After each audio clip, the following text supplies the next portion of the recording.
doon ko na-realize guys, naranasan ko po nagko-commute nung... Nagsasabi mo si Smiley ha? Nung nagsisimula ako dito guys, sino po dito nagko-commute? Marami. Nagko-commute, naranasan ko po yan dito sa Manila. Magmotor. So basically, lahat po ng mga hirap na dinaranas po na nagsisimula ngayon, lahat po yan pinagdaanan ko din. And dito ko pa na-realize, nagpapasalamat ako kasi yun yung situation na binigay ni Lord sa akin. Nasa una, nahihirapan ako, walang pambili ng magandang motor.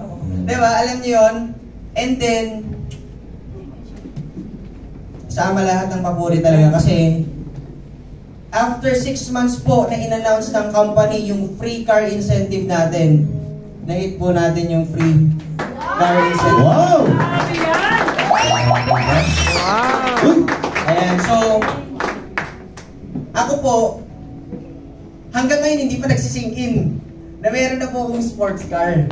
Kasi, naalala ko guys, nung first time na pumunta ako ng office, pinakilala po ako ni GMan kay Boss Carl. And then, we have that conversation and then all of a sudden, tinanong ako ni VP, sabi niya, ano auto mo? Sabi ko, patay, wala tayong auto.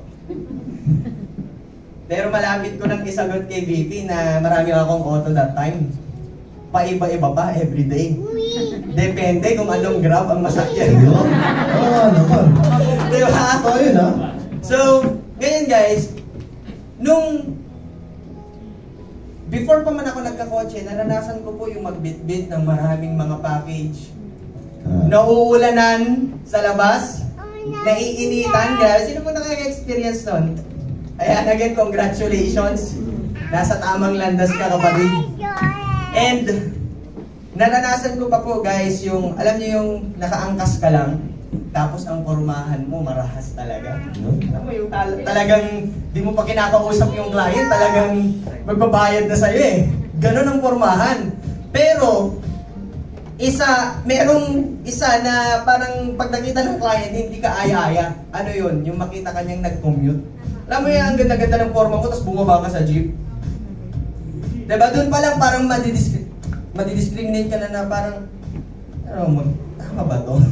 Sasabihin ng client mo sa'yo.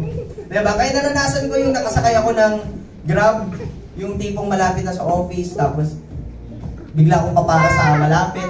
Diyan sa may Jollibee, bago mag-office, sasabihin ko, kuya, dito na lang. Kasi, bibili pa ako ng pagkain. Kunyari ganun. Pero ang totoo, lalakarin ko mula Jollibee hanggang dito sa House of Franchise para lang hindi makita ng client na ako po ay nag-commute.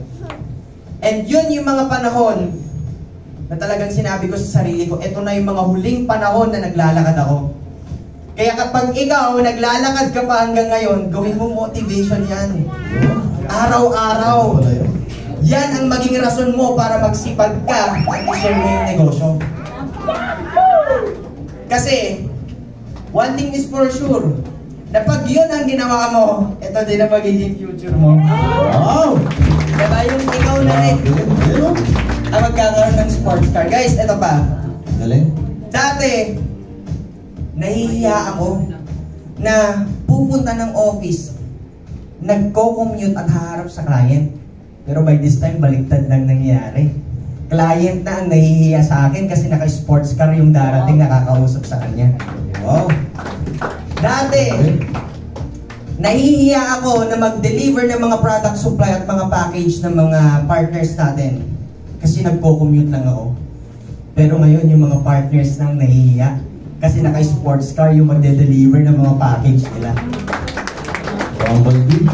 And at the same time, guys, alam niyo po ang isa sa pinakamasarap din na part sa pagkakaroon ng sports car habang bata or kotse. Kasi doon ko na-realize na gustong sabihin sa akin ni Lord na nung mga panahon na nagpe-pray ako ng motor, gusto niyang sabihin na hindi ako bagay sa motor. Kundi pang kotse tayo! Kaya pag ikaw, hanggang ngayon, hindi mo makuha po yung pangarap mong motor, or whatsoever na sasakyan, baka hindi yun yung para sa'yo. Tama! Baka pang sports car ka din, kaya